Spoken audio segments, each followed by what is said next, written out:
The happiness movement orientation tells you what the happiness movement is and how you can become a happiness leader. So what is the happiness movement? It's a paradigmatic shift that changes everything. Imagine if your default thinking about your success were not the income, were not your wealth, were not how successful you are in your career, but rather your happiness. Imagine if the default definition of success for our country, for our companies, for our society was not economic growth and consumption and profit, but people's happiness. We can get there with the happiness movement. The basis and the origin of the happiness movement is measurements. Measurements matter. Now, why do they matter? They matter for a variety of reasons, but one of them was discovered by researchers who found that what governments measure has a direct impact on what people value. When governments use the measurements of gross domestic product, people value their personal wealth, how they look, and their status. And when governments use the measures of well-being and sustainability and happiness, people value becoming who they were really meant to be, self-actualization in positive psychology terms, in caring for each other and in caring for the environment. When we look at positive psychology, we saw Maslow back in the 50s identify what the human needs are so that we really understand what people need and so that they become well. And then Seligman and Csikszentmihalyi came along and really changed the focus to fostering mental wellness instead of mental illness in the entire field of psychology. When we look at systems, the country that brought about the happiness movement through measurements is Bhutan, where they use a measurement of gross national happiness instead of gross domestic product. This was the first country to use happiness as its measure to guide policy, to guide budget, to guide all of the governmental decisions. But what about you? What can you do to become a happiness movement leader in your community? Well, one thing you can do is learn and share about the happiness movement. If you go to happycounts.org, you'll find lots of tools and resources for becoming a leader in the happiness movement. Another thing that you can do is link your own personal happiness to social change. We can take some core lessons from the origin of the mindfulness movement. Live an ethical life. This is a really simple one. It's also sometimes a difficult one to transition to. Be as loving and compassionate as you can in your life to yourself and to all other beings. Do work that's of benefit to others and to the planet, that does no harm, and then be a part of something bigger than yourself and make a difference.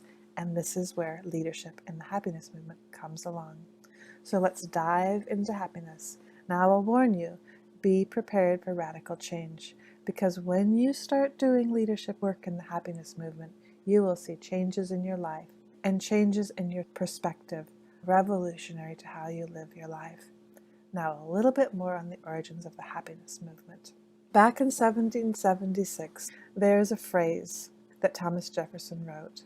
We hold these truths to be self-evident, that all a people were created equal and that they are endowed by their Creator with certain inalienable rights, that among these are life, liberty, and the pursuit of happiness. Now there's two things about this. When Jefferson said happiness, he was talking about what we would call today flourishing or eudaimonia, the good life. That's a connection with other people. The other thing is that the term of art at that time was pursuit of property. And when Jefferson put pursuit of happiness into the United States Declaration of Independence, he did that with great intent. And the intent was to bring about what we're looking for right now in the happiness movement. And so why haven't we used happiness in the United States and in all other countries as our main measure of well-being? Simon Kuznets was the originator of what we call today gross domestic product. And he developed that metric for governments to use to help them manage their way out of economic crisis. When he did, he said, the welfare of a nation can scarcely be inferred from a measurement of national income. He wanted governments to use wider measurements of well-being and not just gross domestic product.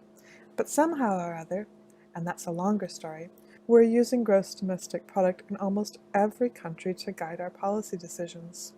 Now, research by Laird and Easterland has found that while gross domestic product did go up per capita since the 40s, and happiness did go up for a while, note here when there was a lot more social and economic equality, over time, people's happiness actually hasn't gone up as we see rising gross domestic product, rising economic consumption, rising economic growth. So what does that mean? If we had time, we'd pause and we would list what it is in our lives, in our community, in our country that contribute to gross domestic product, but not to our happiness. You can probably think of some: crime, economic inequality, environmental degradation. Today, there's a strong trend to try to get countries to think about measuring other things besides gross domestic product, and to use those measures for policy and for budgeting and for other purposes. In 2012, there was an important meeting, the 2012 UN high-level meeting, Well-Being and Happiness, Defining a New Economic Paradigm, where this resolution that invited member states to pursue the elaboration of additional measures, this is wider measures of well-being, that better capture the importance of the pursuit of happiness and well-being in development with a view to guiding their public policies. This meeting brought together the nations and said, let's find ways of using this data, of developing these measures. Today, every single country of the OECD is now measuring happiness and well-being, and you can go to the OECD Better Life Index and kind of get an idea of what they mean by happiness. You can also go to the Happiness Alliance, and there you can gather the happiness index, and you can use this in your own life. You can take the survey and get your own self-assessment, and you can also use it to contribute to the happiness movement by using it in your community. Now, I'm going to give you a few tips. When you use the happiness index in your community, you're going to have some questions that are going to be asked. People are going to say, I'm already happy. Why should I take a happiness index? And you can let them know that when you take the happiness index, they get to expand their definition of well-being and happiness, and they also contribute to the system change through taking the happiness index and contributing to the data. You'll also get the question of, I don't want to take it, I'm afraid. I'm afraid my scores are going to be really low. And here again, you can help people to understand that they're going to get their own self-assessment. Their scores may be higher or lower, but they will be informative and helpful to them. And that also by taking the survey, they contribute to the happiness of others. And then you'll get a third question. Isn't happiness trivial? Shouldn't we be focusing on the difficult issues like climate change or environmental degradation or poverty? And here we say flat out, happiness is important. It is the purpose of life, it is the purpose of government, that everybody deserves to be happy, that happiness is actually foundational to getting us out of poverty, climate change, suffering, and other difficult issues. That actually, if we look at our happiness, we'll actually get important lessons that will help us to face the challenges of tomorrow and today, and that happy people are actually better able to face these challenges. Last, people will ask you, can I trust it? Because there's a lot of issues around data. The Happiness Alliance's Happiness Index data is protected. The Happiness Alliance is a non-profit. We never sell the data. We only use it for the purposes of our mission. So join the happiness movement. Your happiness matters. What we measure is what we get. Count your happiness and take the happiness index.